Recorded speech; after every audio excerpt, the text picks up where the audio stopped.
ഒരിക്കൽ യാത്ര പോയ തൻ്റെ യജമാനന് വേണ്ടി അദ്ദേഹം മരിച്ചെന്നറിയാതെ ഒരു നായ വർഷങ്ങളോളം കാത്തിരുന്നു എന്ന് പറഞ്ഞാൽ വിശ്വസിക്കുന്നു. ഇതാണ് ഹാച്ചി.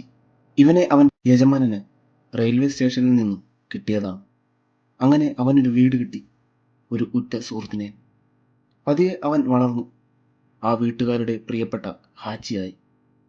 എല്ലാ ദിവസവും രാവിലെ അവൻ തൻ്റെ യജമാനനെ റെയിൽവേ സ്റ്റേഷൻ വരെ കൊണ്ടുവിടും.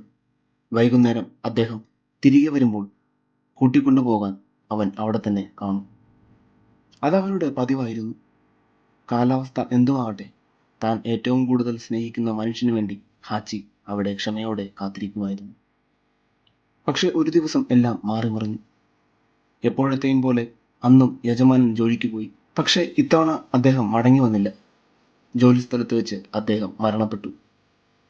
ഹാച്ചിക്ക് അത് മനസ്സിലായില്ല. എന്താണ് സംഭവിച്ചതെന്ന് അവൻ അറിയില്ലായിരുന്നു. അവന് ഒരൊറ്റ കാര്യം മാത്രമേ അറിയാമായിരുന്നുള്ളൂ: തനിക്ക് കാത്തിരിക്കണം. പിറ്റേ ദിവസവും അവൻ അവിടെ എത്തി. അടുത്ത ദിവസവും അതിനടുത്ത ദിവസവും അവൻ കാത്തിരുന്നു. യജമാനന്റെ മകൾ സ്വന്തം വീട്ടിലേക്ക് അവനെ കൊണ്ടുപോയി. പക്ഷേ അവനവിടെ നിൽക്കാൻ സാധിച്ചില്ല. തിരികെ റെയിൽവേ സ്റ്റേഷനിലേക്ക് തന്നെ അവൻ മടങ്ങി വന്നു. ദിവസങ്ങൾ മാസങ്ങളായി, മാസങ്ങൾ വർഷങ്ങളും. ആളുകൾ വന്ന് പോയിക്കൊണ്ടിരുന്നു. പക്ഷേ ഹാച്ചി കാത്തിരിപ്പ് നിർത്തിയില്ല. മഴയായാലും മഞ്ഞായാലും ചൂടായാലും അവൻ അവിടെ തന്നെ ഉണ്ടായിരുന്നു. ചിലരൊക്കെ അവനെ അവിടെ നിന്ന് കൊണ്ടുപോകാൻ ശ്രമിച്ചു, പുതിയൊരു വീട് നൽകാൻ ആഗ്രഹിച്ചു. പക്ഷേ ഹാച്ചി ഓരോ തവണയും ആ സ്റ്റേഷനിലേക്ക് തന്നെ തിരിച്ചു വന്നു. കാരണം അവൻ്റെ ഉള്ളിൽ ഒരു പ്രതീക്ഷയുണ്ടായിരുന്നു: തൻ്റെ യജമാനൻ തിരികെ വരുമെന്ന്.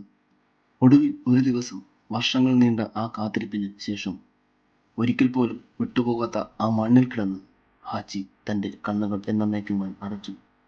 നീണ്ട 9 വർഷങ്ങൾക്ക് ശേഷം തൻ്റെ യജമാനന്റെ അടുത്തേക്ക് അവൻ യാത്രയായി.